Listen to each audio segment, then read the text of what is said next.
지난 영상에서 교회를 개척하기 전에 일어났던 두 가지 일 중에 한 가지를 말씀드렸고, 오늘은 그 두 번째 이야기를 말씀드리려고 합니다. 이 일은 2015년 1년 동안 저에게 일어났던 일인데요. 저는 2014년 12월까지 3년간의 사역을 마치고 연말에 사임을 하게 되었습니다. 그때는 제가 먼저 저의 거취를 결정하고 이런 의사를 교회에 전달해서 사임을 하게 되었는데요.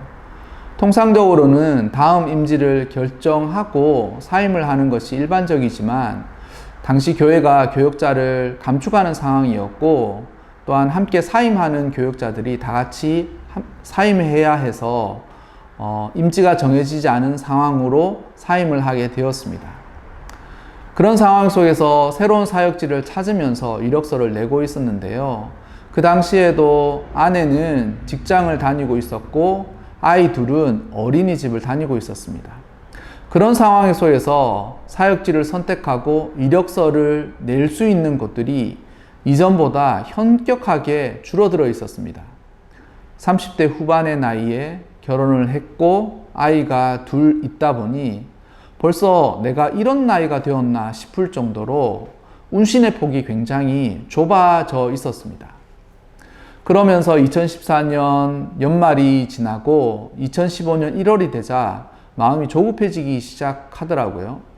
스스로에게 괜찮다, 어쩔 수 없이 운신의 폭이 좁아진 건 어쩔 수 없으니 대신 신중하게 섬길 교회를 잘 찾자라는 생각을 했는데, 2월 달이 될 때까지 20여 곳에 이력서를 냈음에도 불구하고 단 한 곳에서도 면접을 보자라는 답신이 오지 않았습니다.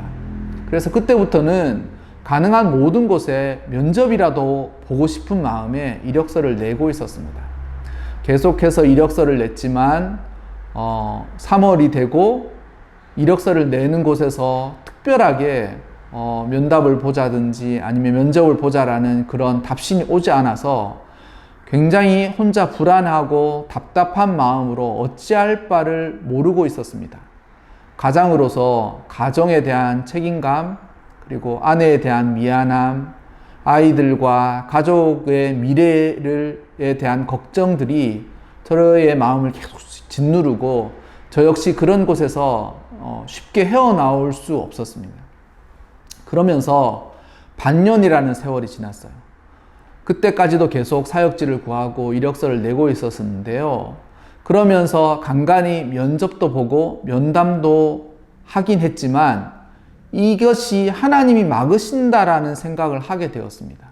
어떤 일들이 있었느냐면, 모든 것이 다 결정되어서 내일 사역할 교회에 부임 인사를 남겨두고 있는 상황 속에서 토요일날 저녁에 갑자기 부임할 곳에 담임 목사님으로부터 전화가 왔는데, 너무 미안하지만 이전에 섬겼던 사역자가 다시 와야 할 상황이라 이것을 이해해 줬으면 좋겠다라고 하면서 사역지가 결정되기 바로 전날 이것이 이제 수포로 돌아가기 시작한 것이죠. 또 모든 조건이 다 맞아 떨어져서 사역지로 가서 이제 사임을 하려고 모든 일들을 알아보고 있었는데, 집에 전세금을 빼서 사역할 교회 근처에 전셋집을 구해야 되는 상황에 전세금 문제가 이게 꼬여 있어서 도저히 갈 수 없는 그런 상황이 되기도 하고, 그러면서 제가 이게 하나님이 이런 문제를 컨트롤하고 계시고 하나님이 이 모든 문제를 맡고 계시구나라는 생각을 어렴풋 하게 됩니다. 그래서 이게 그냥 넘길 수 없는 문제이고 이것을 하나님 편에서 스스로 실마리를 풀어야 되겠다라는 생각을 가지고 제가 8월 말부터 40일 동안 작전 기도를 했습니다. 그래서 처음에는 하나님 사역지를 만날 수 있게, 사역할 수 있는 교회를 제가 갈 수 있도록 새로운 사역지를 주십시오라고 40일 동안 작전 기도를 드리면서 또 사역지를 찾는 노력은 계속 하고 있었습니다. 근데 40일 작전 기도가 끝났는데 별다른 어떤 변화가 없어요. 그래서 제가 10월 중순부터 21일 동안 또 작전 기도를 하기 시작했습니다. 그래서 하나님 저에 대한 상황에 대해서 하나님의 응답을 듣고 싶었습니다.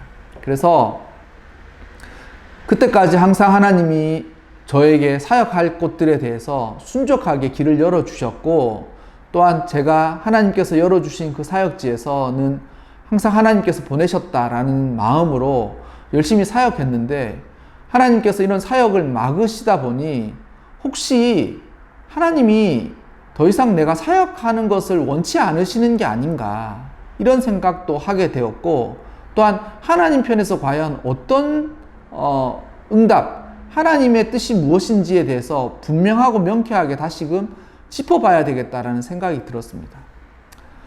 이제 더 이상 사역하지 말고 평범한 직장 생활을 해야 하나?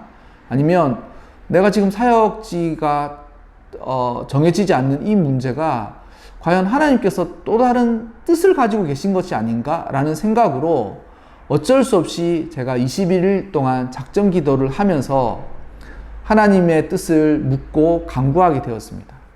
그때는 자신감이나 자존감 또는 마음이 한없이 낮아지고 또 하나님에게만 집중할 수밖에 없는 상황이라 어찌할 수 없는 그런 상황이었던 것 같아요. 내 마음은 구렁텅이에 빠져 있고, 또 빠져 있는 그런 구렁텅이에서 하나님의 뜻을 알고 싶다라는 간절한 마음이 있어서 마음이 정말 가난해지고 마음이 낮아져.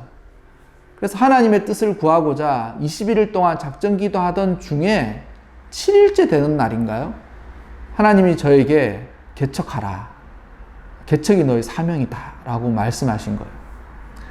그러니까 이 1년의 사건들을 1년 동안에 하나님께서 나에게 행하신 일들을 보면 하나님께서 사역을 막으셔서 저의 생각과 생활과 여러 가지들을 하나님에게 집중하게 하시고, 또한 예기치 못하게 개척하라는 음성을 들을 때 순종할 수밖에 없을 만큼 마음이 가난해지고 심령이 가난해지고 마음이 가난해지고 겸손하게 만드셔서 그때에, 간절할 그때에 개척하라라고 말씀하신 것을 제가 느꼈습니다.